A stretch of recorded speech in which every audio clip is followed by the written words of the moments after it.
shock of rude invaders who violate our earth to cherish and defend forever the state that gave them birth. We forge a nation's mighty soul, construct a nation's flame. Freedom or everlasting goal, courage and truth our aim. Unyielding in our quest for peace, like ancient heroes brave, to strive and never cease, with strength beyond the state. Guyana, plant of glorious virtue, faith, prosperity, joining the universal search for worldwide community. Your people must agree, they do our polity, with one firm, never changing, great nation's unity.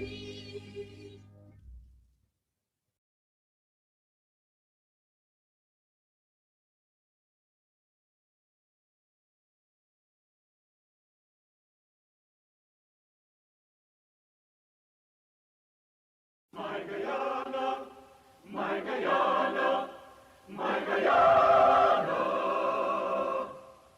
my Guyana, El Dorado, best of all the world away. In my heart wherever I wander, memory enshrined me. All my hopes and aspirations, all my longings, only tie everlasting bonds around us as the fleeting years roll by. My Guyana, El Dorado, my Guyana, times unfolding, and for my destiny, the redeeming lasting splendor of the years that lost for me, and the dawning of thy glory, for the long, long night is past. Oh, arise, triumphant, glorious, from the ashes of the past. Oh, arise, triumphant, glorious, from the ashes of the past.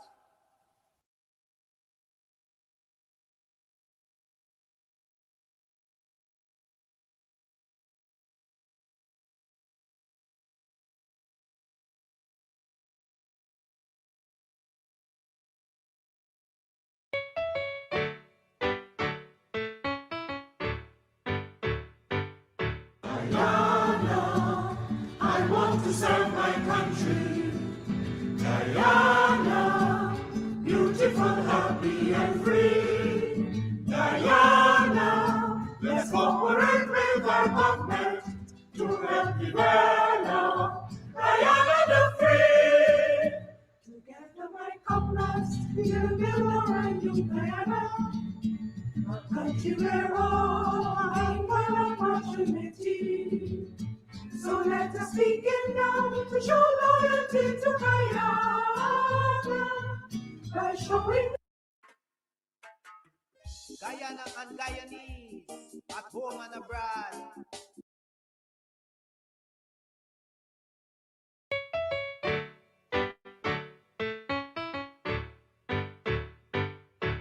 Guyana, I want to serve my country.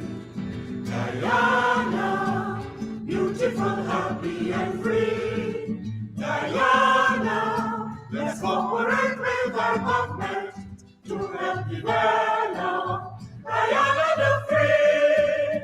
Together, my comrades, You belong and you Guyana, country where all are equal opportunity. So let us begin now to show loyalty to Guyana by showing love and respect for all Guyanese. My brothers, my sisters, we will live and die here together. On to one people, one nation, one destiny. For harmonious living, cooperation will be forever. In work and play as we live as proud Guyanese. Guyana, I want to serve my country. Guyana, beautiful, happy and free. Guyana, let's cooperate with our government to help develop Guyana the free. Well, it's time we settle all the racials in the interior. Our natural resources are there in great quantity. And we will do farming and establish towns by the border. With global food so we could fill all Guyanese. My greatest desire is to serve my country, Guyana, and sincerely help Guyana to move along. Our government asks us that we study hard and we learn the things that will help Guyana to become strong. Guyana, I want to serve my country. Guyana, beautiful, happy and free. Guyana, let's cooperate with our government to help develop Guyana the free. To help develop Guyana the free.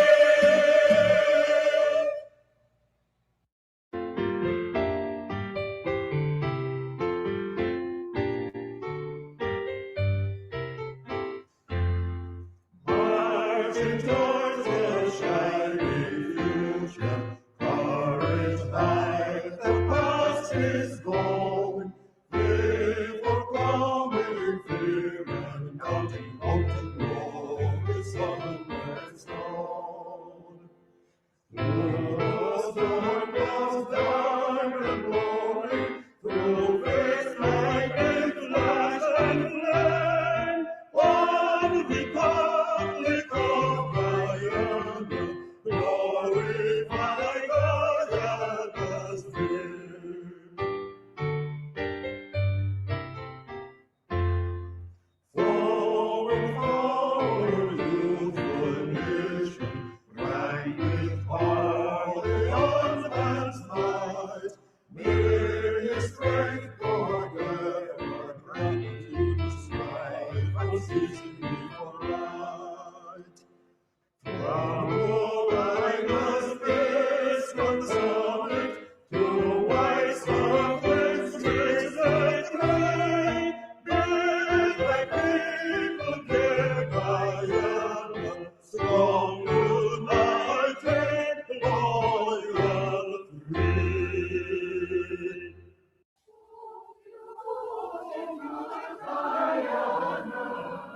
Oh, my lovely native land, more dear to me than all the world. I see one sun is shine. Pour down upon the borders, looking out upon the deep, the great Atlantic flowed into a fury. For us at morn, at noon, or entering the crimson sunset's glow, I love thee, I love you, I love thee. Oh,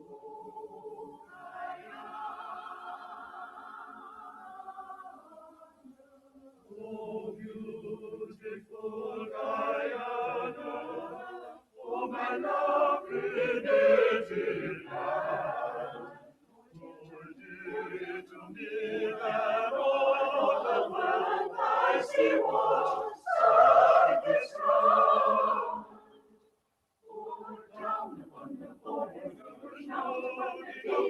The great Atlantic flowed into a pure, Atlantic flowed into a pure,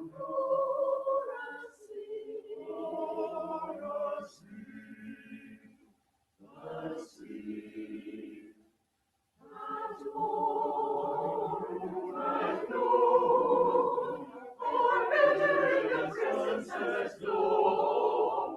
I love thee, I love thee, I love thee.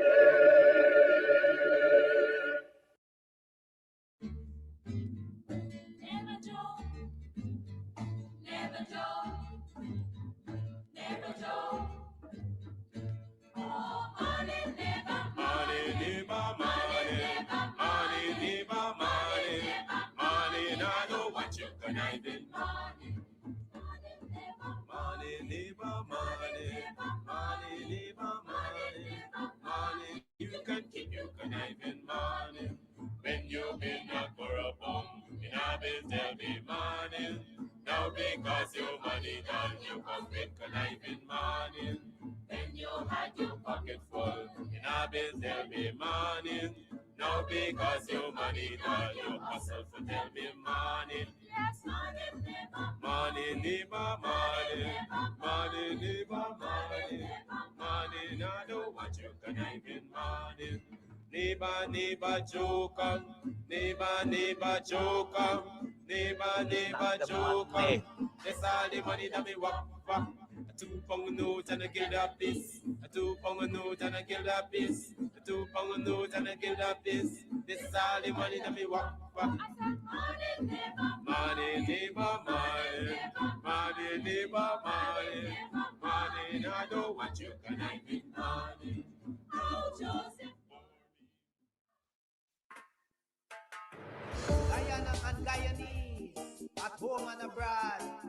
Tune in to Guyanese Morning Time, hosted by Kadaki Amsterdam, where the sun always shines. Guyanese Morning Time, the people call it Guyanese Morning Time. Rhythm, Guyanese Morning Time. Intelligence and knowledge run the front line. We go again, Guyanese Morning Time. The people call it Guyanese Morning Time. Rhythm, Guyanese Morning Time. Intelligence and knowledge run the front line. We go again. We rise up early morning watching Tom's TV, where wisdom and knowledge, yes, it is the key. Exposing corruption over land and sea, where the wicked politician they try to trick me. Guyana is a land for everybody. With 6 races should live in harmony. Is one set of people getting aisle money. Is one set of people doing the thievery. Beep, Guyanese morning time. The people calling Guyanese morning time. Rhythm, Guyanese morning time. Intelligence and knowledge run the front line. We go again, Guyanese morning time. The people calling Guyanese morning time. Rhythm, Guyanese morning time. Intelligence and knowledge run the front line. We go again. This is a program that you all can see, sharing your views and your integrity. Like it, comment and share it all around. Pass it to your neighbor, safe and sound. A sad situation going on in this town. The voice of the people is getting trampled down. Out of the mouths of babes and sucklings, with Jah as ordained me to sing. I sing Guyanese morning time. The people calling Guyanese morning time. Rhythm, Guyanese morning time. Intelligence and knowledge run the front line. We go again, Guyanese morning time. The people calling Guyanese morning time. Rhythm, Guyanese morning time. Intelligence and knowledge run the front line. We go again, fooling the people.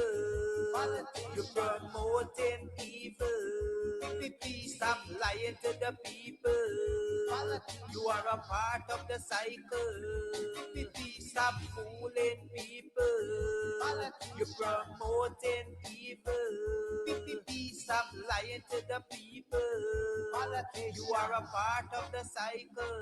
I say Guyanese morning time. The people calling Guyanese morning time. Rhythm, rhythm, Guyanese morning time. Intelligence and knowledge run. We go again, Guyanese morning time. The people calling Guyanese morning time. Rhythm, rhythm, Guyanese morning time. Intelligence and knowledge run the front line. And Mark Benchcop, David Hines and Kadaki Amsterdam, Sherrod Duncan, Nigel London, Normal Brown and Gavin Matthews, Big Up Paslow, Poor People Governor, Simona Brooms, Robin Simpson, Hampton Green and Winston Jordan. And yes, we can go right on and on. Guyanese morning time. The people calling Guyanese morning time. Rhythm, rhythm, Guyanese morning time. Intelligence and knowledge run the front line. We go again, Guyanese morning time. The people calling Guyanese morning time. Rhythm, rhythm, Guyanese morning time. Intelligence and knowledge run the front line. We go again.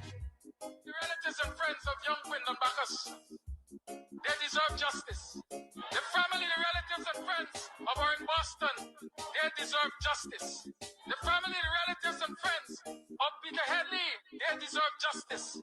And so when we say that Guyana is an apartheid state, we have the evidence to show.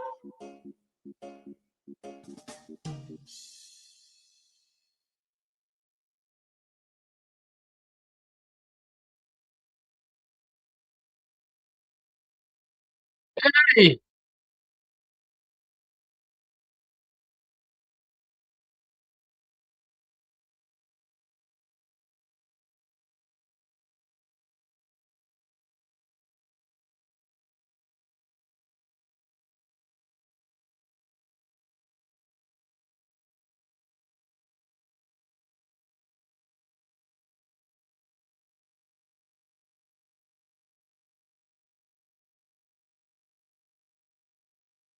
hey, morning. Welcome to another program of Guyanese Morning Time. It is now 7 hours 30 and it is the 25th day of February in the year 2026. Welcome to the program. How you do? How was your last night? How was yesterday? How you made it through the night? What gives you hope this morning? What gives you hope? How have you been? I don't think I've asked you for a while now. How have you been getting through with your New Year resolutions? Your short, medium, and long term goals. How have you been getting through with that? Is there any way we can help over here at CAMS TV or BEES, Black Economic Empowerment Society? It's Empowerment Wednesday. And so if you think we can help you, you can call in and you can tell us how you think we can help you or what you would like to have assistance with. Sometimes you have that burning economic question or social question, some kind of question in your mind, and you're thinking, where am I going to get the kind of assistance? Where can I get the answer for this question? You have the opportunity, I'm giving you the opportunity to call in and ask that question anytime during the course of this morning. And because why I would like for you to ask that question publicly, if you are comfortable doing it, simply because others will benefit from the response, right? Simply because others will benefit from the response. It's not always that you want to do things under the table. It's not always that you want to go to somebody's office and talk to them over the desk. Sometimes you will have public discourses because you recognize that many other people can benefit from the discourses, right? Yes, not everything got to be written in secret or behind closed doors.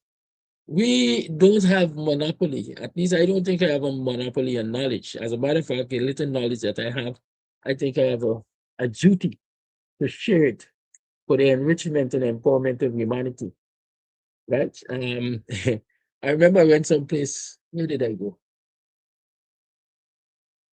Was that a police station?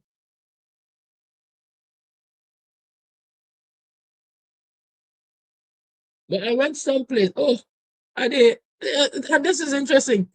I went to the hospital, the Edmore Hospital, as a result of the incident in the yard on Monday. because the police sent me to get medical, right? For matters like those where injuries are involved and so on. The police usually require a medical to present to the magistrate or to the court, let me say. So they gave me the form and they sent me for the medical. And in filling in the form, the young lady asked me my religion. She asked me my religion. I mean, how could educate me here? Emancipate me from my ignorance or perhaps arrogance. What does my religion have to do with my health? Right? I can understand your name and your age and so on because, administering medication might have to do with that, age and so on and so forth. But you're asking me about my religion for? You ask me, for example, are you allergic to anything? If I'm allergic to anything, yes, I will tell you. If according to my religion, I'm not allowed to take certain things or do certain things, I might tell you. But really and truly, help me understand that. Those of you who are in the medical profession, in the US and elsewhere, in the diaspora, tell me, is that a normal question to ask people? What's your religion? I don't know. I'm just asking, right? So yes, I'm saying that I usually like to have certain discourses in a public way because of the fact that it allows me to empower not only one person, or one group of people, but a whole wide host of people. Right? Some people might say, but Mr. Amsterdam, certain discourses, certain ideas, and so on should only be discussed among your people and or among a few select few or so. And no, not always. Those things that I want to discuss among a select few, I will discuss among a select few. But I believe I have a responsibility to put ideas out there so that people who are perhaps forward thinking and are looking for ideas and looking for solutions to problems and so on can utilize those ideas the best way they can and make a difference in their lives. Right? Because I might be discussing it in a closed group that really has no interest in attempting to do anything that we're discussing. But then there might be another 100 million people there who was just waiting for this opportunity, waiting for this idea, right, to put it into motion and see where it goes. And so I believe that I have a right, a duty perhaps, to share ideas in a public way, to discuss ideas in a public way. For example, a few weeks ago, I mentioned the idea of starting an East Coast to Georgetown ferry, right?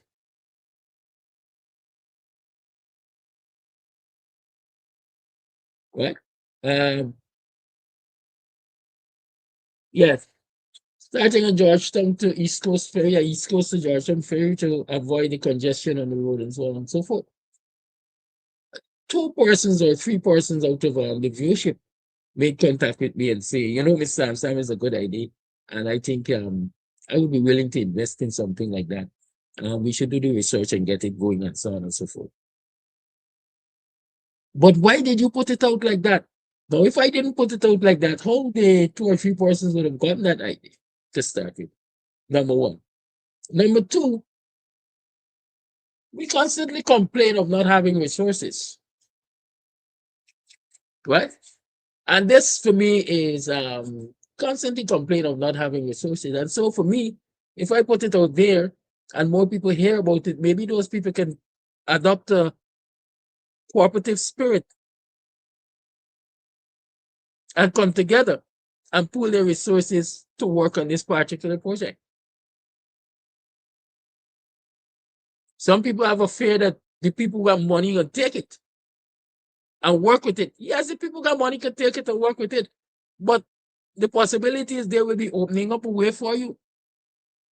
Because, for example, if you are to do such a service, first and foremost, you have to have a boat landing. At least we call it a boat landing, right? Where people go and embark and disembark. A wharf, if you want to call it that. It will cost some money to construct such a facility on the East Coast so that people can go and join the water taxis. A smart businessman, a big businessman, perhaps might say, listen, I'm going to construct that facility there. And small businesses, people can come and they can bring their water taxis as part of the service, just like a regular taxi. You know, taxi services are always advertising they want contract cars and so on. A businessman could do a wharf and call for contract water taxis, contract boats. And so everybody eat the food, as we like to say.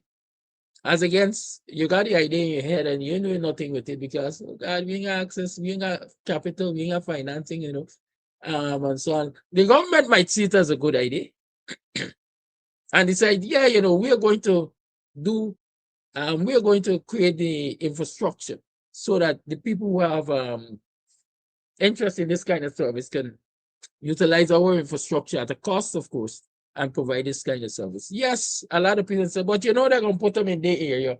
I don't care where they put it. What I care is that everybody must have fair and equal access. Right? Fair and equal access. Everybody must have fair and equal access. And let the man who provides or the woman who provides the best quality of service, customer care and so on, they could dominate. But at the end of the day, the idea is to solve a problem. The problem of congestion on the East Coast Highway or on the East Coast roads, and at the same time provide economic opportunities for people on the East Coast. Good. So I'm saying it's Empowerment Wednesday. If you want to have us discuss something, call and raise your issue. Let me remind you, or let me inform you that the funeral of Brother Rupert from Lorraine will take place this Sunday. That's this Sunday, the 1st of March, at Memorial Gardens. Right? Sunday, March 1 at 10 a.m. That's 10 o'clock in the morning at Memorial Gardens, Liripentier, Georgetown. Good. So those of you who would like to commiserate with the family, those of you who would like to go down there and show your respect for MP member of parliament, or do we say former member of parliament, former minister of government, former co-leader of the Working People's Alliance, author and poet, and the long list of accolades in front of his name, Dr. Rupert Rupert. You can go down to Memorial Gardens at 10 o'clock on March 1st and show your regards. Right? Show your regards. This morning, I want to feature Denzel Washington. Denzel is one of my favorite movie stars, actors, who you want to call him.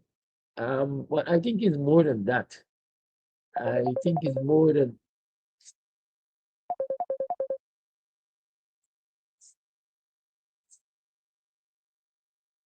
Sorry, I messed up that call here. If you would like, kindly call again, and so I will take it in the proper way. Yes, Denzel wants to tell us 7 ways to become unstoppable, or several ways to become unstoppable in 7 days. Call on. Good morning. Yes, good morning to you and to all my black brothers and sisters in Guyana. They always said early birds catch early worms, and that is Flash Garden. I got time now to do that. First thing first, I am responsible for what I say. Not all the government and supporters and some black of my black brothers and sisters that interpret Flash Garden. You know, if I have a friend and he cannot tell Flash Garden that, look, you make a mistake or you should not mention that, and look, you ended it wrong, that is not no friend. And I'm a true friend of you and a brother of you. And what is said concerning when you went to the hospital. Look, in America, technology goes up. We all know that, and time change, not like our time back in the 60s and 70s, 80s, and 90s. In America, they always ask you, but if they give you a form and that just always be on the form, are you a black American, African, or something like that? No. My point is, when the young lady asks you about your religion, you're free to answer. Say, look, I don't mention that, and that's it. But you have all right. It's part of a duty or boss in truck or to answer those questions for their reason, and they have their reason why. What you should have done, say, look, I'm a Christian, and that's it. Or I'm a Muslim or Hindu, that's it. It's nothing to be no angry about or say, wait, that is not no personal something. In every way, just do it. Always want to you to acknowledge. They want to know what religion. Okay, Flash Garden, move on. So you have all right for said yes or no, and that's it, with nothing questioning.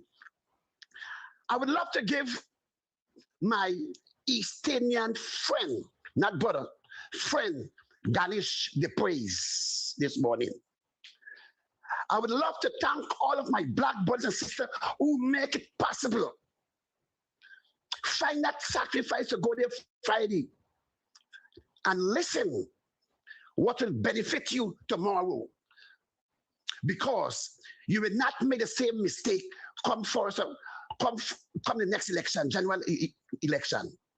I thank all of you that make it possible and go there. And most of all, I thank the coalition, the 12 disciples, for provide seat for y'all followers, for y'all and for y'all base. That touched my heart when we see every people sit down like there. And I call upon all of you guys who have business with chair, donate for our black brother and sister, because they are the one have to go out and vote for you guys to have a better life and extend your business. You guys will never lose, not for just donate at 25. Call them say, look, I have 25 chair, I have 100 chair. That is love, unity, and support, and prepare the foundation for all black people, children must get milk for drink. I praise that. And I thank Ganesh. God used Ganesh because nobody just remember and don't even think about what Flash Garden said during the day. But Ganesh said, I am calling you guys all black. Me love to use the word black and call it. It's in my DNA. God is calling upon all black people to come back home. What that mighty spirit of Ganesh. I always love him because I put him up when he go against my sister. But he repent. And God said, yes, Ganesh did repent. Ganesh is not living with the word anymore upon that. He living with the word, one people, one nation, one Guyana. He living by the word of Flash God. And always talk about, run him out about love, unity, and support. And we must always look out for Ganesh and represent him too. Because when he could tell us, black people, come back home, return back home. I am tired to see what the government is doing to other nations in Guyana, and it is not right. When Ganesh could use that word, come back home, it touched my heart. And we'd always talk about it. It's a reason why Ganesh, my East Indian friend, you would understand Flash Garden when I said East Indian friend. Because I understand him when he stand up in Parliament and said, Mr. Speaker, that is not his name. The great bishop, a little baby would tell him, I sit down and shut your mouth, you fool. Stop that. That name is not on your birth certificate. That name registered in Parliament. He make himself a fool. And Ganesh, right? Ganesh was wise enough to say, hey, Mr. Speaker, that is not his name. The great bishop. Thank God for Ganesh. Encourage me to come back home. Come back and unite. We could do it. We could take the government them out of office if we only come together and said, we shall overcome someday. And mean it. Sing it and mean it. We should start singing that song in our job, our workplace, on the street we going up, in the bus we traveling. We shall overcome someday. Martin Luther King did it. The Americans did it, and they got victory. That all foreigners and Americans could sit in the bus and the train, and no one will, if them say it, you can't self say it. But you have the whole right to sit right there and even answer them, pay them no mind. It is time for we come together, my black brother and sister. It is time. God used Ganesh for tell us come back home. Come back home. That's my message too. Come back home. Come and unite with us. We could do it. Thank you very much for your time, and you have a lovely day, my brother.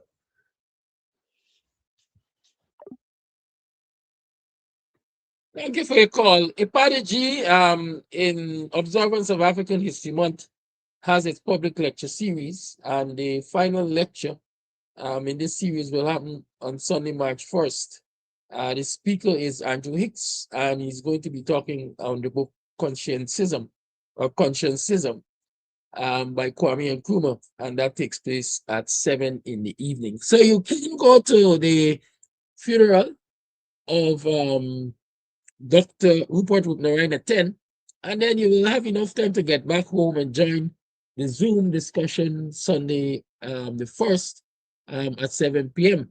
The Zoom meeting ID is 850-0413 and 3596.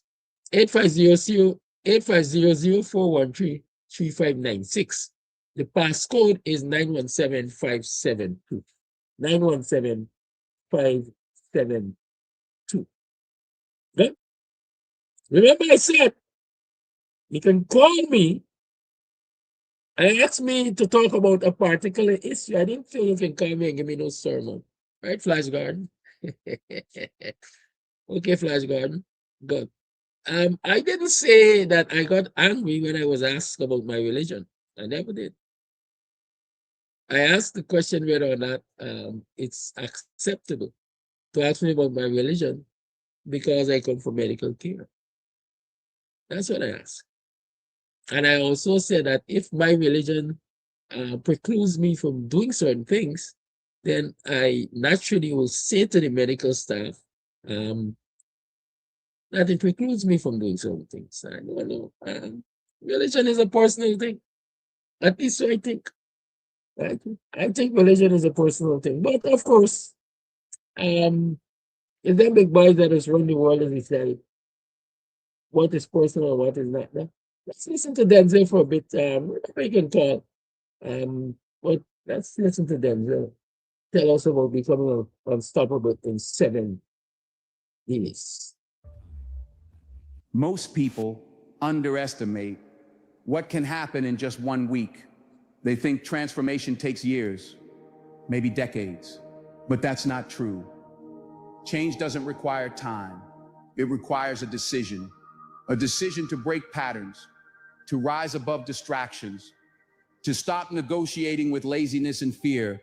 1 week of focus, 1 week of discipline, 1 week of intentional action, and you will not recognize the person staring back at you in the mirror. It's not about becoming someone else. It's about shedding the old version of yourself, the version that made excuses, hit snooze, avoided challenges, and lived on autopilot. You already have everything you need inside you. What's been missing is urgency, clarity, and commitment. Today, I'm going to walk you through a 7-day transformation plan that will help you become unrecognizable, not just to others, but to yourself. You'll learn how to reclaim your mornings, destroy weak habits, train your body, fuel your mind, and speak, move, and think like a different person.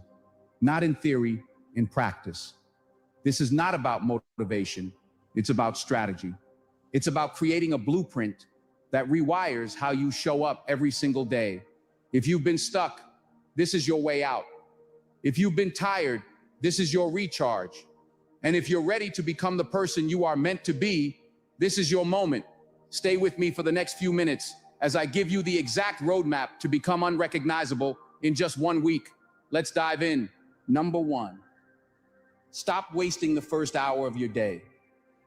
If you want to change your life in 1 week, start with how you spend the very first hour of your day. That hour is sacred. It's not just the beginning of your morning, it's the beginning of your momentum. Most people roll out of bed, grab their phone, scroll through nonsense, and instantly give away their focus. Before they've had a sip of water or even taken a deep breath, they've already handed control of their day to the world. And that's exactly why they stay stuck. Your first hour needs to be yours, not your boss's, not your notifications, not the news, yours. When you wake up, you're standing at the gate of a new day, a brand new opportunity. And the way you treat that moment tells your brain, your body, and your soul whether this day matters. So give it meaning. Wake up with intention. Hydrate. Move your body, even if it's just stretching or a short walk. Breathe deeply. Write down what you're going to accomplish and speak life into your day. Don't mumble into the morning. Command it. Create a routine that energizes you, centers you, and puts your mind in attack mode. Because once you own that first hour, the rest of the day starts chasing you instead of you chasing it. This one shift alone can change how people see you. You'll walk differently, think differently, and act like someone with purpose. The kind of person who doesn't react to life, but designs it. So don't let your mornings go to waste. Guard them, use them, master them, because if you win the first hour, you've already won the day. Number 2, eliminate one weak habit today. You don't need to fix your entire life in 1 week. That's not the goal. The goal is transformation. And transformation doesn't start with adding new things. It starts with cutting out the things that are holding you back. Just one. That's it. One weak habit that you know is killing your progress. One behavior that has no business being part of the future you're building. Because here's the truth. Your identity is shaped more by what you stop doing than by what you start doing than by what you start.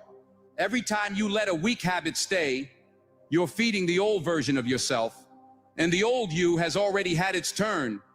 That version got you here, but the person you're becoming, that version can't afford to keep dragging around the same baggage, whether it's endless scrolling, negative self-talk, junk food binges, skipping workouts, sleeping too late, or making excuses. Pick one. Pick the one that you know is costing you the most, and cut it off like it's poison. Because it is. You don't need motivation to do this. You need a decision, a non-negotiable decision that says, this habit ends with me.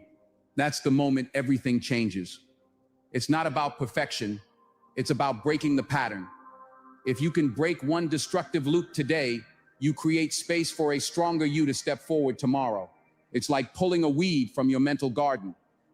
Once it's gone, growth happens faster, clearer, cleaner, stronger. And don't overcomplicate this. You don't need to make a list of 20 things. You just need to identify the one habit that whispers, no one will notice. It's not a big deal. And realize that's the habit keeping you small. The habit that's killing your self-respect.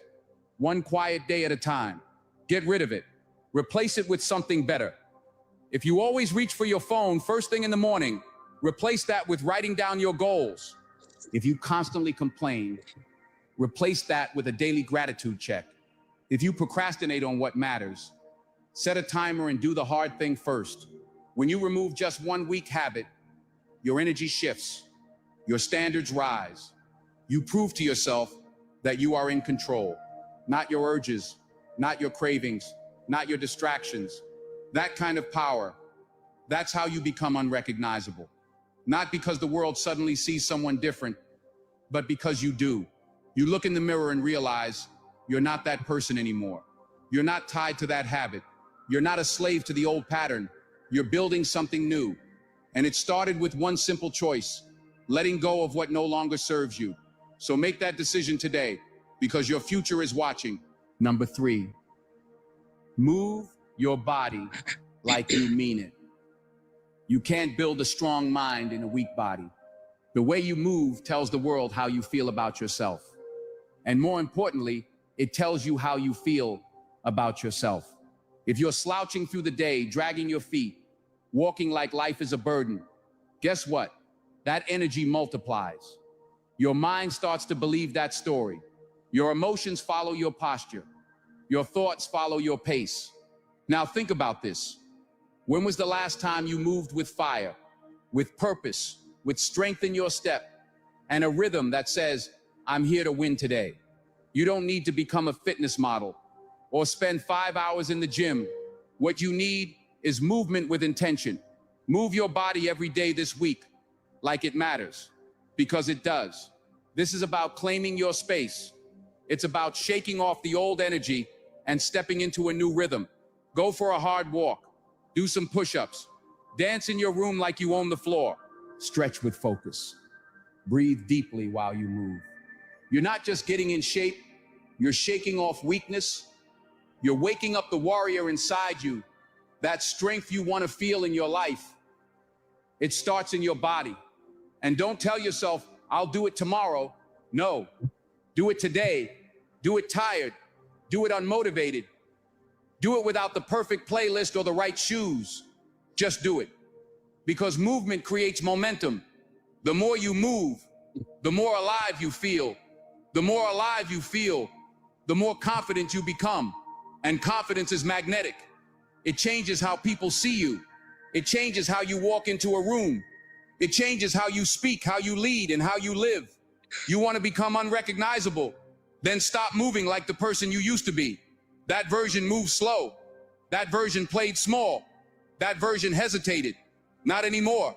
This new version of you walks with certainty, trains with fire, stands tall, and breathes like every breath counts. Because it does. So make it a rule this week. Move daily. Move deliberately. Move like the person you're becoming, not the person you've been. Your future self will thank you. Your mind will thank you. And the world will have no choice but to notice. Because when your body starts showing up with power, everything else follows. Number 4, cut the noise. Control what you consume. If you want clarity, confidence, and focus, you must start by protecting your mind. What goes in shapes what comes out. You can't fill your head with chaos and expect peace. You can't scroll through negativity all day and expect to walk with strength. Your mind is your command center, and the quality of your thoughts is directly tied to the quality of what you feed it. Most people are drowning in noise, scrolling through endless opinions, binging content that offers nothing but distraction, listening to people who've never built anything. Tell them how to live. It's no wonder they feel lost. No wonder they feel overwhelmed. Your environment isn't just physical, it's digital, mental, and emotional. And if you don't take control of it, it will take control of you. So this week, cut the noise. Unfollow what drains you. Mute the voices that make you doubt yourself. Step away from the doom scrolling, the gossip, the news cycles designed to stir fear. Not forever, just for 1 week. 1 week of silence from the outside world, so you can finally hear your own voice again. Replace it with better input. Listen to things that build you. Watch content that inspires action. Read something that sharpens your thinking. Surround yourself with ideas that challenge you to grow, not comfort you into staying the same. You don't have to be perfect. You just have to be intentional. Because every time you choose a better input, you strengthen the foundation of who you are becoming. And don't just think about content, think about people. Who are you allowing into your emotional space? Are they lifting you up or pulling you down? Are they reminding you of your strength or feeding your doubt? You're not being rude by protecting your energy. You're being responsible. You don't owe anyone your attention, especially if they're not respecting your growth. This is your week to rewire, to reframe your mind with focus and purpose. Turn off the noise and tune into your mission, because once you clean up the inputs, you'll notice something powerful. You start thinking clearer, moving faster, and believing deeper. Your goals come into focus. Your values become louder, and the chaos of the world loses its grip on you. You want to become unrecognizable? Then feed your mind like someone who's going somewhere. Starve the distractions, fuel the vision, Your mind is too powerful to waste on junk. Guard it like your future depends on it, because it does. Number 5, plan like a pro. Don't wing it. You don't stumble your way into greatness. You plan your way there. You can't expect to become unrecognizable by the end of the week if every day begins with guesswork and ends with confusion. Winners don't wing it. They prepare. They write things down. They live by direction, not by default. Let me tell you something simple but powerful. Every minute you spend planning saves hours of wasted effort. People think planning is boring. They say it takes too much time. But the truth is, it gives you back more time than you realize. Without a plan, your energy leaks, your focus drifts, your decisions get delayed, and all of a sudden, the day is gone and nothing important got done. Start planning like your future depends on it, because it does. Every night before you sleep, write out your next day. Don't leave your goals in your head. Put them on paper, put them on your phone, make them visible and real. Know what time you'll wake up. Know what your top 3 priorities are. Know when you'll do the hard stuff, not if you'll get around to it. And when you wake up, review it like a playbook before a championship game. Don't wait for the mood to strike. Don't hope the day flows your way. You take control of it. A clear plan gives you confidence. It eliminates decision fatigue. It helps you say no to distractions because you already said yes to your priorities. When people pull you off track, you'll know it because your direction is already set. And here's the magic. Once you start living by a plan, momentum builds. Suddenly you're getting more done in one focused day than you used to get done in a scattered week. You're not reacting anymore. You're creating. You're not surviving the day. You're building something from it. That's the mark of someone who's becoming unrecognizable. Not because they're working harder, but because they're working smarter. Don't confuse movement with progress. Just because you're busy doesn't mean you're growing. Business without clarity is just noise. But a plan, that's your compass. That's how you rise above the average. That's how you take your life off autopilot and put it back in your hands. So stop hoping things just work out. Start designing your days with precision. Be the kind of person who lives with intention, not impulse. Because when you plan like a pro, you move like a leader. You execute like a winner. And the person you were a week ago won't even recognize the person you're becoming now. Number 6, do hard things on purpose. If you want to change fast, if you want to become unrecognizable in just 1 week, then make this your new rule. Do hard things on purpose, not by accident, not when you're forced to. Do them because you decide to, because the people who grow the fastest are the ones who stop avoiding discomfort and start chasing it. Most people spend their lives trying to make everything easier. They search for shortcuts, comfort zones, and escape routes. But what they don't realize is this: every time you avoid hard things, you delay your potential. Every time you play it safe, your confidence shrinks. Growth doesn't come from ease. It comes from challenge, pressure, resistance. That's where character is built. So this week, lean into discomfort. Wake up earlier than you want to. Speak up when it's uncomfortable. Push your body when your mind wants to quit. Start the thing you've been avoiding. Discipline your time. Face the fear. Whatever is hard, make it your assignment. Don't wait for life to force your hand. Get ahead of it, because here's the truth. Comfort will never lead you to greatness, but discomfort, that's the doorway. When you train yourself to do the hard things, you become mentally stronger. You develop grit. You gain self-respect. And that's the kind of fuel you need if you're serious about transformation. It doesn't have to be extreme. Start small. Choose one hard thing today and complete it. No matter how you feel, the power isn't in how big the task is. It's in the act of following through. The moment you push past resistance, something changes in you. You're no longer being controlled by your feelings. You're being led by your mission. And here's the reward. Once you get used to doing hard things, easy things don't excite you anymore. You'll start craving growth. You'll start seeking challenges because you'll see how much you're capable of.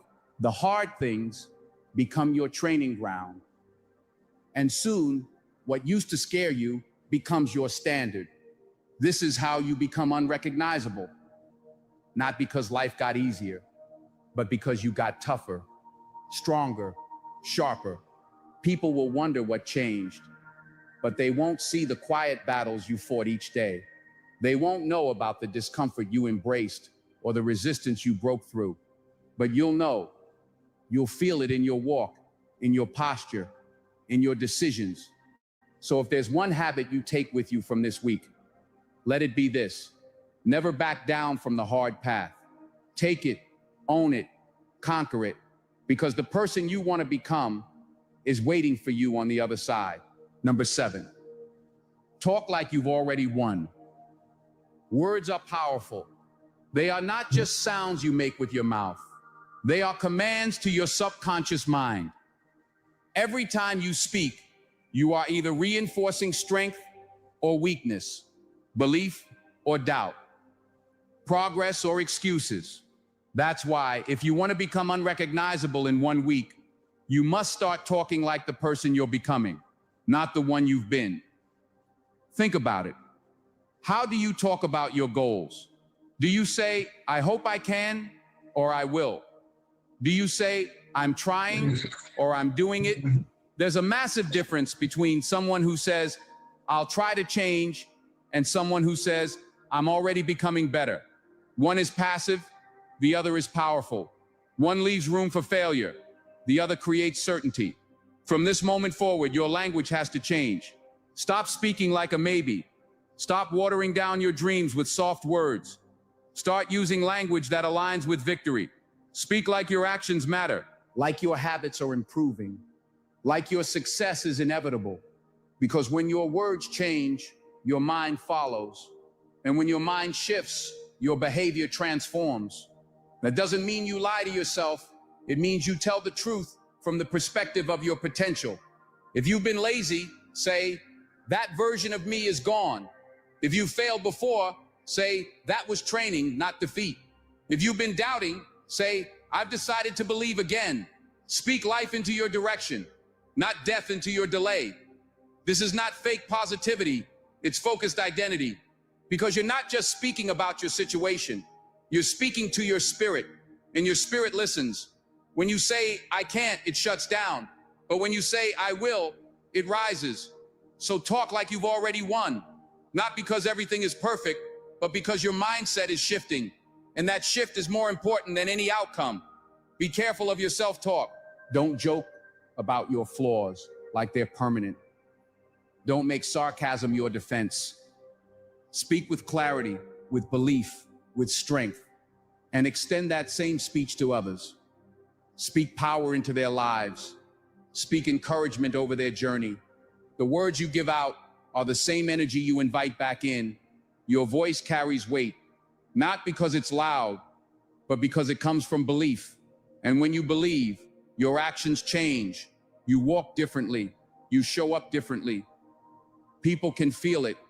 And that's what makes you unrecognizable. Not just what you do, but how you speak. So this week, every time you catch yourself saying something weak, flip it, replace it, rewire it. Speak like the future version of you is already here.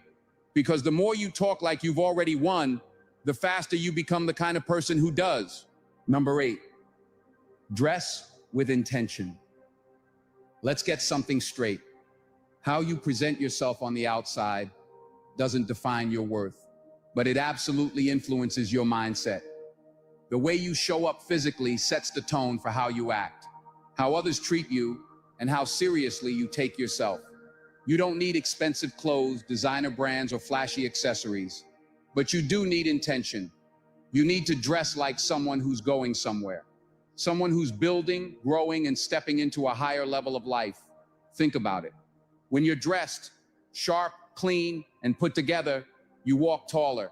You speak with more confidence. You move with more certainty. Why? Because you're signaling to yourself that today matters. You're telling your brain, we're not lounging, we're leading. And that subtle shift in energy spills over into everything you do. This is about honoring the process. If you're working on becoming unrecognizable, then your outer presentation should reflect the inner transformation. When you roll out of bed and stay in pajamas all day, your body picks up on that message. We're not serious. But when you wake up and get dressed with intention, even if no one sees you, you're reinforcing a different message. We're showing up to win. And don't make the mistake of thinking appearance is shallow. It's not about impressing others. It's about building discipline, self-respect, and internal alignment. When you take pride in your appearance, even in the smallest way, clean shoes, groomed hair, ironed clothes, you raise your standard. And when your standard goes up, your results follow. You're building a new identity this week. And every piece of that identity must be intentional. From how you move to how you speak. And yes, how you look. Think of your clothes as armor, not to protect you from the world, but to remind you who you are in it. When you look in the mirror and see a focused, polished, powerful version of yourself, you begin to act like that person. You start making decisions from that energy. And that's how change accelerates. You don't need a new wardrobe. You just need to elevate what you already have. Stand in front of the mirror before you step out and ask, does this version of me look like he or she is chasing greatness? If the answer is no, make an adjustment, not for vanity, but for vision, because the person you're becoming deserves to be seen, even if it's just by you. So look the part, dress like every day matters, carry yourself like your future is already unfolding, because it is. And when people see you, let them feel it in their gut. This person is on a mission. When your presence speaks before you say a word, you're not just changing, you're becoming unforgettable, unshakable, unrecognizable. Number 9, build a 7-day streak of self-discipline. Discipline is the bridge between who you are now and who you're trying to become. If you want to be unrecognizable in just 1 week, you don't need magic. You need momentum. And momentum comes from one thing: self-discipline. The ability to do what needs to be done, even when you don't feel like it, especially when you don't feel like it. Most people think discipline is a punishment. It's not. It's a gift. It's the highest form of self-respect. When you keep your word to yourself, when you say you're going to do something and you actually follow through, you begin to trust yourself. And that trust becomes power. That's where confidence lives. Not in comfort, not in height, but in quiet consistency. So here's your mission.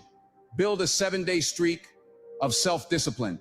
7 days where you show up for yourself without fail. 7 days of doing what you said you would do. Wake up when you said you would. Stick to your routine. Eat what fuels you. Train your body. Avoid the junk habits.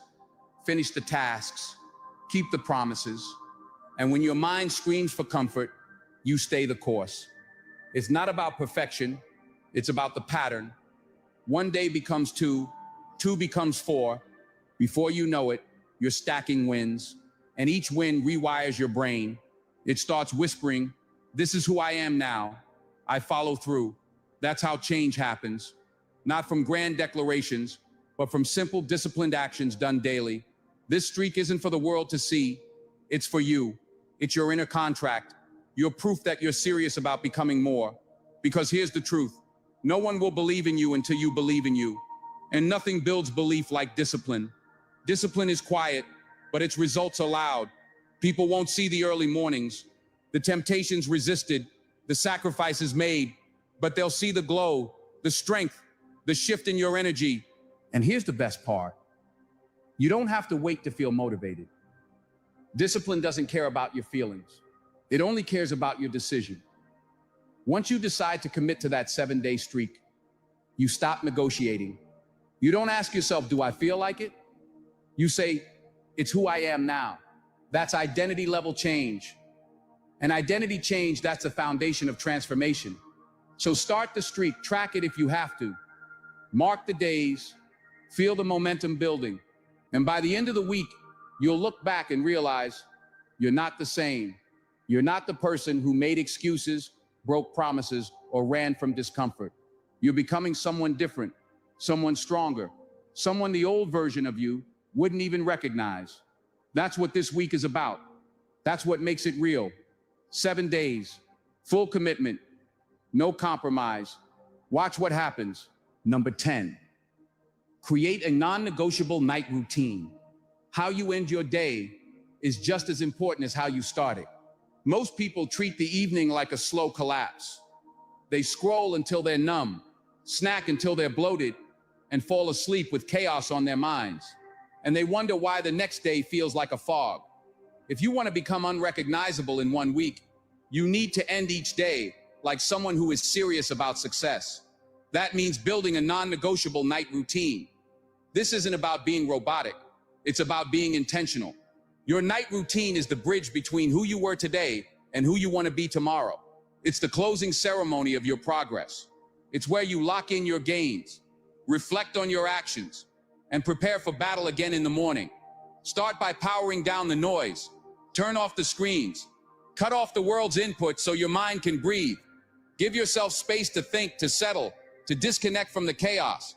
Then do a short review. Ask yourself, what did I do well today? What can I improve tomorrow?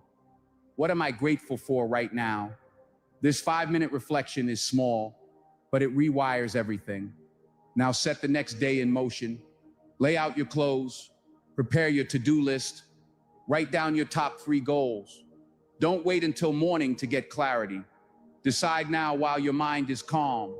That way, when the sun rises, you're not stumbling, you're executing. Next, do something that signals peace. Maybe it's reading a few pages of a great book. Maybe it's writing in a journal. Maybe it's just sitting in silence and breathing deeply. Whatever it is, make it a signal to your mind. We're shutting down with strength, not chaos. And here's what makes it powerful. You make it non-negotiable. That means even when you're tired, even when you're tempted to crash, you follow the routine. Why? Because this is who you are now. You're not just someone chasing success. You're someone living it day by day, night by night. That's what separates the dreamers from the doers. One lives on intention, the other lives on impulse. This night routine becomes your anchor. No matter how the day went, whether it was a win or a lesson, you end it with purpose. And when you sleep, you rest knowing that you close the day with dignity. That feeling, that's what builds self-respect. And self-respect is what fuels consistency. So from this night forward, no more careless endings, no more crashing into sleep like a runaway train. You finish strong, you reset, you recommit, and you rise the next day with fire already lit. Because when you master your nights, your mornings follow. Your momentum multiplies. And day by day, that transformation you started, it becomes permanent, predictable, powerful. It becomes you. You don't need a new year to change your life. You don't need more time, more money, or more motivation. What you need is a decision. 1 week, 7 days of clarity, discipline, and purpose. That's all it takes to start becoming unrecognizable. Not to others first, but to yourself.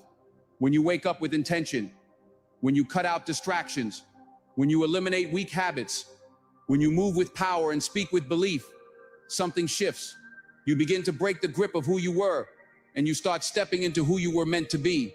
Not a random version of success, but your own version. The one buried under years of delay, self-doubt, and noise. This past week, you've been challenged to take your morning seriously, to eliminate just one destructive habit, to move your body like it matters, to control your inputs, to plan your day like a pro, to embrace hard things, to speak like a winner, to dress like someone going places, to stack a streak of discipline, and to end every day with intention.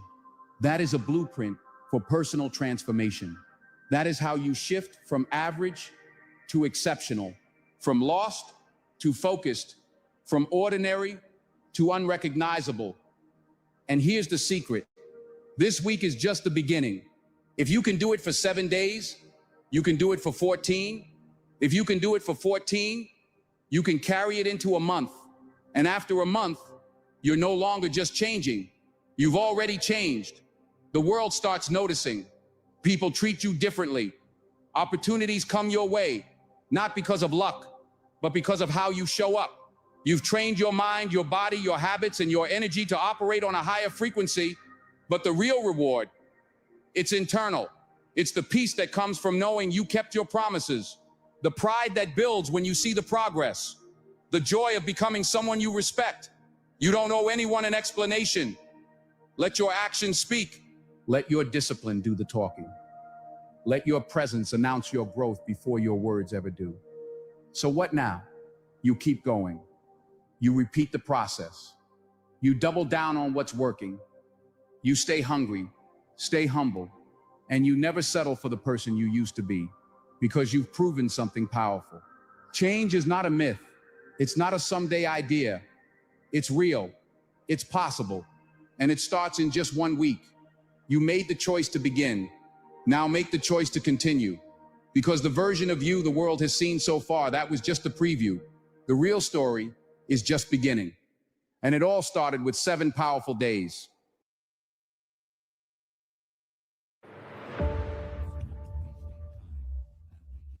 Let me ask you a question that might hurt a little. How much energy have you wasted trying to prove you matter to people who don't even care? Think. Yeah. That was Denzel for you. The ways how to make yourself unrecognizable, I want to say. Powerful. How to transform in 7 days. A lot of people might tell themselves, oh, this is difficult, but I'll tell you this. From experience, I think I might have mentioned prior to now that for years, several years, I was vegetarian. I didn't eat meat for several years prior to getting married and so on. And it started? It started during one of these very Lenten seasons. Right? It started during one of these Lenten seasons. During Lent, you normally fast and pray, or you get rid of one of your nasty habits and so on. Most people get rid of consuming rank, as they call it, during the Lenten season. And I said, all right, let's go for it. And I did it for day, 2 days. I think instead of going the whole 40 days, I eventually made it.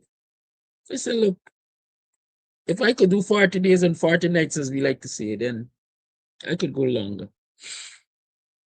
And for years, 10 plus years, I'm sure, I did not eat meat because I realized from the simple act of fasting during the Lenten season that it wasn't necessary. It wasn't unnecessary. I enjoyed the way I ate back then because I also had garden. I used to do my kitchen garden, so I had access to fresh vegetables and everything. So like I like to say, brick by brick, baby steps. Once you start, you look at the next step. You don't look too much ahead. Because if you look too much ahead, then it becomes a daunting task. Imagine starting from the bottom of a cliff or a mountain and looking at the top and saying, why can't I reach up there? It's best to think about the next plateau. I think that's what they call it. Where do I get to the next level? What will it take me to get to the next level? And when you get to that next level, you recognize it as not a destination perhaps, but just a stop towards a destination. And you go to the next level, and you go to the next level, and you keep doing that. There's so many testimonies I can give in terms of taking that approach and getting to where I am today. And this is just a stop for me. It's not where I intend to be ultimately. And it's not where I'm encouraging you to be ultimately. We have to continue to challenge ourselves to rise above the noise, rise above the naysayers and do better. Right? I see somebody saying was saying just now, we can't work together because the government continues to divide and rule or continues to make efforts to divide us. Yes, the government and other people try continuously to keep us divided so we can't act together. But just recognizing that should embolden us to want to act together. Just recognizing that we should be emboldened to want to prove them wrong, to show them that we can act together. And I'm going to reference here again the $1 Million Club, right? The $1 Million Club. So far, we have been able to put real cash, if I can say, in the hands of two persons, because there have been two drawings so far from the $1 Million Club. In a few mornings, another person is going to get access to that same kind of money.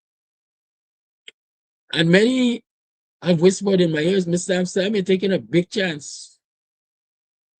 Because $1 million you're talking about or close to. And the risk is that somebody might collect and don't return. But that's the risk I'm prepared to take. I don't know if it should happen. I'm sure you might believe that it wouldn't happen. Right? But the question is, if it should happen, do you roll over and die, or do you brush yourself off, get up and continue to go? We have to believe in ourselves first and foremost, and then we have to start believing in our people and show willingness to work together with our people.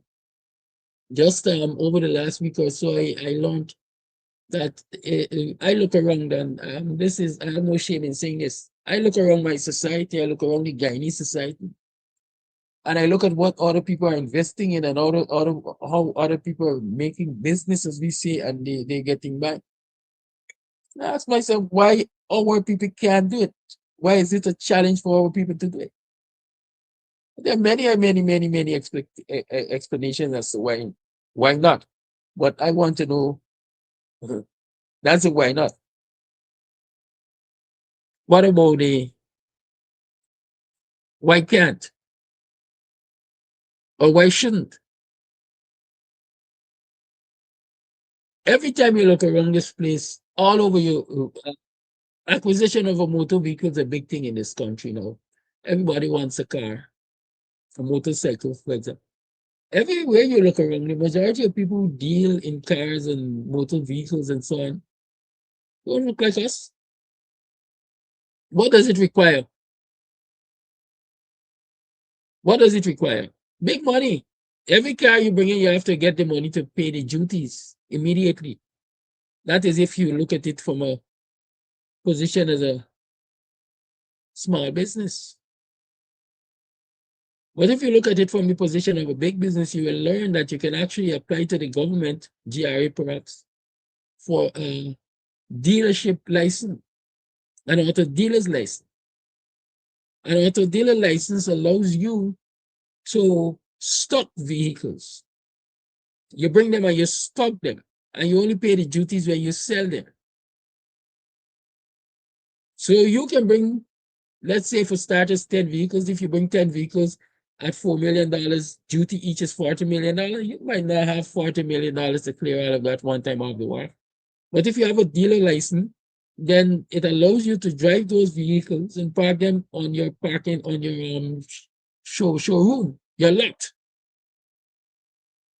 And as you sell them individually, GRA gets their money. But starting a dealership is big money. You got to get millions. You got to get land. You have to get a dedicated piece of land on which you build your showroom, if that's what we call it, your lot. And many of us are thinking, this is hard. You know, it's not hard. If we only adopt the spirit of cooperative, being cooperative with each other, we make a difference. What about 5 persons looking like me? Or 5 of us getting together, pulling our resources together, just to reach, for example, the financial requirement before you can get a dealership license. One of the 5 of us might have a plot of land. What about that person using that land as part of the investment? They're losing it. They're just making it available. And then all 5 of us who intend to bring in vehicles, we bring those vehicles as individuals, utilizing that one license. And I don't see any fight because you can bring the vehicle that you want to bring with your money. So my money is not involved in that. I will bring the vehicle that I want to bring with my money. And so I'm responsible for my success or failure, except that we share a common facility to give us an ease in doing this business. It's Empowerment Wednesday. I'll take that one as an empowering factor. We have to start thinking again like the ancestors thought, and really, really understand the power in us working together. Forget what the enemy wants to do. The ancestors were being divided. The ancestors were being divided. They were facing sabotage. Some of their own people were being used against them. All of that, it happened then, it happens now, and there's no guarantee it will not happen in the future. But we have to understand that we can change that tide, at least for some of us. We can be an example.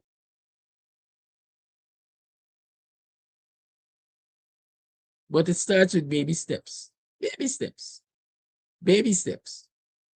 Baby steps. It's 26 minutes to the 9 o'clock hour. I didn't mention that I have to go to court this morning. The intruder for Monday is going to face the court this morning, so I have to be at court for 9 o'clock. So I can take a few calls, and then we can wrap up. But I want to play Mikey Spice to you as I await their calls. And I said,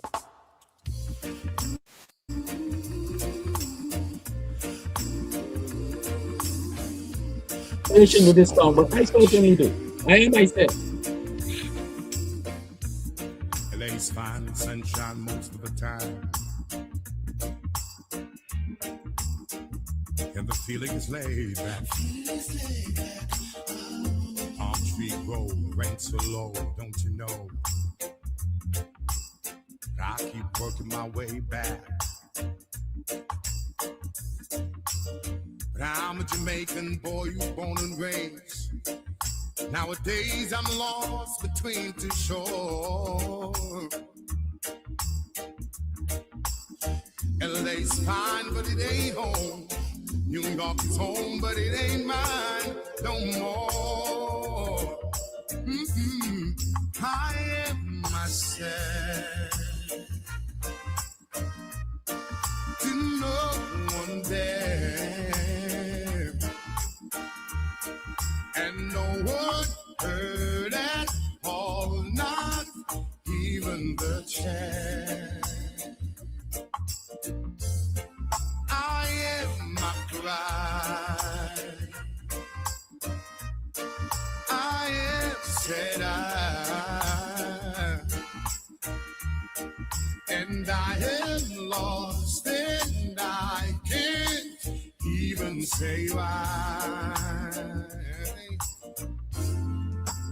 Leaving me lonely still. Did you read about a father who dreamed of being a king? And they all, except for the name, a few other changes to talk about me.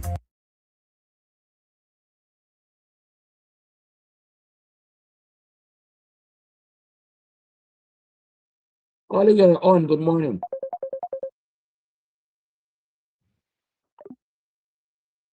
What's happening with this caller?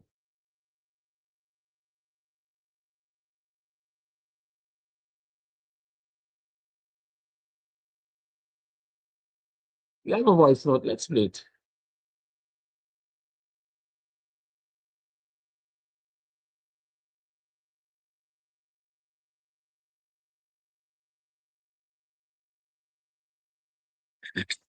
For the Kidaki morning viewers, my condolences goes out to Comrade Rupert Rupnoroin, family, relatives, and friends, and the WPA. May God rest his soul in peace. Pertaining to the flag raising ceremony, big up to the opposition in general, but not turning up there because it's one Guyana, one set of people. So allow them, give them the break. That will show how Guyana gone. I can recall when the PNC was empowered and the APNU AFC was empowered. We used to have one of the best flag raising ceremony, one of the best people from all walks of life. Now it's a shame and disgrace of this entire nation. We call it, we want to dictate and control this country called Guyana, this great country called Guyana. So we see the embarrassment of this Instar party, this PPP party. Anyhow, I want to tell Guyanese, everything that Bono put in place is people trying to destroy in this country. I look at it. Just imagine Friday after I was out at the big market square day at the 12 disciple meeting. And I see the flag was up there after 6. When I leave there, the flag was still up there. What a great disrespect on our national flags in this country. The people don't have no respect and no love. I'm sure that they don't have no love for this country. All they got love for the chief, everything with the Guyana. Everything with the Guyana. Every single thing with the Guyana. I'm big up to the 12 disciples. Some of them, I got big up the whole 12 disciples because some of them I met out there at the Mashimani ceremony. I shake each and every one of their hand with a good smile. I feel pleased to see that they're out there meeting the people, greeting the people. That is greeting the people and meeting people. They don't have no photographer and nobody that taking out pictures around them. That go and meet the people. They're going to forget that photo opportunities like the Insta PPP crackheads them. You understand me? Big up to them. And next thing I want to say, Guyanese people, that man was said, what cost out black people, that ignoramus, the culture minister don't want to call his name. Not calling anybody name like calling the devil's name in hell. You understand me? He went out there dancing up with black people and cost out black people. And also the black people and the big joker called Jacob Sorongi. Oh, I feel so ashamed that man have my title. I feel so ashamed that man have my title when I see that son of a who cut his hair. It was an embarrassment out there yesterday. You will see this man, Ramgoat, dancing up among African people, them African house slave that he was around yesterday. It's nothing embarrassing. And the next thing I want to say, the biggest comic went wrong there to the man who tried to insult Bonham integrity. Yeah? That Labu Babu went wrong there shaking people up. It was so embarrassment. One body she take out picture there with was with an Indian woman, a dark Indian woman. Nobody got time with these fellas. That's why the rest of idiots that me come out there yesterday. The rest of idiots. And we had the chocolate ministry. The chocolate ministry was in the parade. The chocolate ministry. Guyanese is an insult, and people can't do nothing proper. I big up to the African people them who support, who continue supporting Bonham legacy, one of Bonham legacy in this country. Y'all don't bother with them. They want to kill MASH, but they will never kill it as long as we keep on going there. Big up our African brothers and sisters who take part and who went and view that one of the most disgraceful Mashimani. Big up to yourself. Later.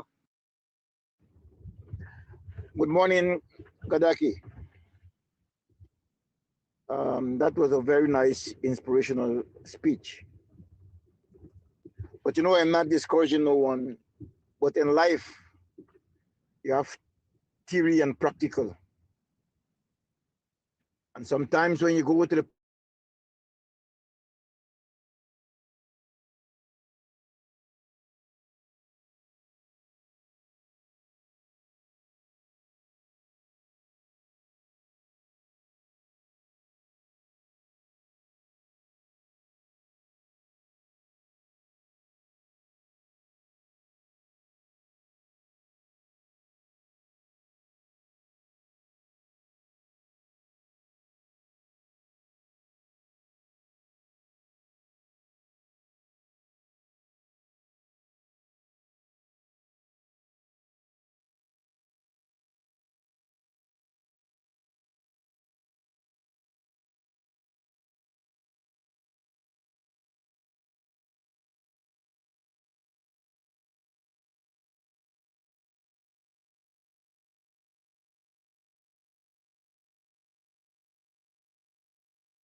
Just so you heard that voice note, because the fact is, in the midst of it, the electricity went, so it's blackout right now.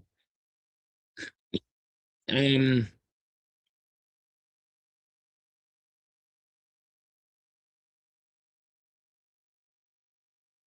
it's now 70 minutes to the 9 o'clock hour. Let me see if I can get you to hear that voice note. Yes, you should be able to hear it. Let's see. Good morning.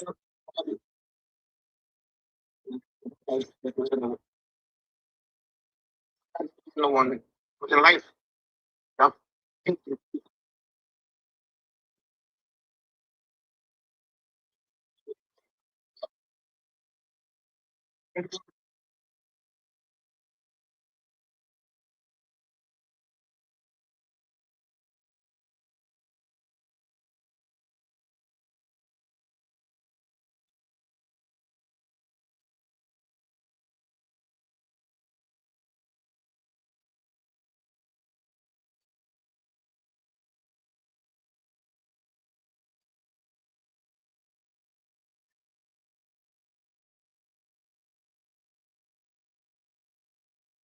So I'm not sure if you heard again, but what the voice note is saying is, listen, the presentation is inspirational, so on and so forth. But there's a difference between theory and practical. And if you want to know how difficult it is when it comes to the practical nature of some of the things we talk about, ask VPAC, Darwin Best, because of what has happened to his business. Yes, I usually say experience teaches wisdom, and it doesn't have to be your experience. You don't have to experience it to learn from it. I can't knock Darwin Best, and I wouldn't dare knock Darwin Best for being as bold as he is to get involved in the fuel trade business. But the history of this country is replete with partnerships, or what appears to be partnerships being started by Indo and Afro-Guyanese. And then by a sleight of hand, Indo-Guyanese do their things and covet the businesses, take over the businesses. And so I'm saying Darwin Best's situation is one that we have to look at. We have to study, quite frankly, and learn from that. I want to refer to this guy with the fertilizer. I'm not remembering his name right now, but we had him on the program several years ago. The guy who said he has the best fertilizer mix in this country and can deal with the paddy bug and everything and improve productivity. But the PPP will not give him a break simply because he has refused to enter into business partnership with an Indo-Guyanese. Yes, Buford Adams. That's the name, Buford Adams. Right? And we have to remember these things because the reality is,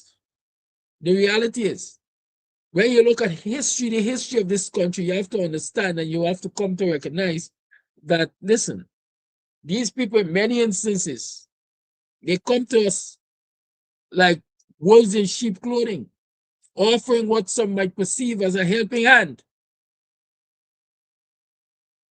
But there's no genuineness in their offer. A lot of us don't understand that. And so in our quest to achieve what we want to achieve, we want to achieve it now. And so whatever shows up as the opportunity, we rush into that opportunity without really studying the ramifications. I'm not advising that. I'm saying seek out opportunities, but be wise about it. And let me tell you this. Let me share this experience with you. I think I shared it with you before too. Where I operate from right now, this property, I bought it. I bought it from an Indo-Guyanese. His parents live right opposite me. He is in Canada. He had migrated to Canada. And whenever he comes, he stays right opposite me. When I bought this place, it was a cottage, a little cottage in front here. Right? It was a little cottage in front here. I got the opportunity, I bought it. Several years after he came and he recognized what I was doing with it. It wasn't at this stage, but I was taking my baby steps and bringing it to what I envisaged it could be. He approached me and he said, I'm sorry to sell this place, I'm sorry to sell this place. He didn't say you, I'm sorry to sell this place, because I thought the place wasn't going to get better in terms of safety and security and so on and so forth. But I see things are calming down. Would you sell it back to me? I looked at him square in the eyes and said, what is that? He said, you sell back this place to me. I said, no, you want to get trouble. Say, oh, you're going to get trouble, man. Say, because it's not my property. But it's yours, sell it, or it's not your own. But hey, this is mature in them own. This is my children's. Why am I telling you all of that? Because some people give you a handshake. Some people do business with you to get through the worst. And when they realize that they're out of the woods or you guys are out of the woods, then you see their true colors. Then you see their true colors.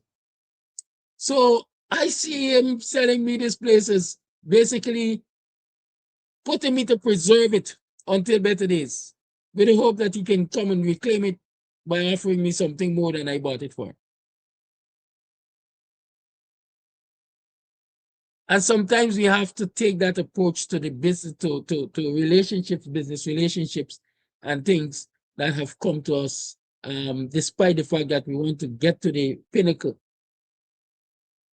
You have to really assess what is being offered to us in the quest to get to the pinnacle. Darwin Bess got his financing from a particular Indo-Guyanese, according to him. I don't know if they weren't Afro-Guyanese who could have invested in the business, but he got it from Indo-Guyanese. With a clear understanding, I don't want any part in this business. I'm lending you this money at a particular rate, and you expect it to pay back by a particular time. Why? Because I don't know that this business will succeed. So if you fail, it's on you. You owe me, you got to repay. And that was the understanding I got from listening to the MS. But once the business thrives, the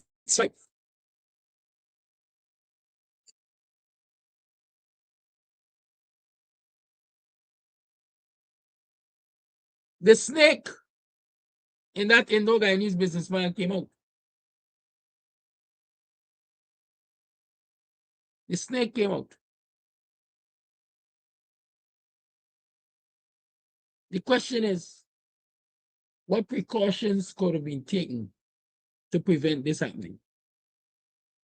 I'm sure there are precautions that could have been taken. I am sure there were precautions. The court is there to protect us. And I keep telling people, I don't care if we say the court is biased and all of that. Let it go in the records. And for the kind of resources I hear Darwin talking about, that matter should have gone all the way up to the CCJ. I don't know that it went all the way up to the CCJ. I'm not even sure it went to court properly. So yes, challenges will come, but we have to plan to confront those challenges when they come. I gotta go. It's 8 minutes to 9 o'clock. I gotta go to court because I want to see this culprit go to his rightful destination.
I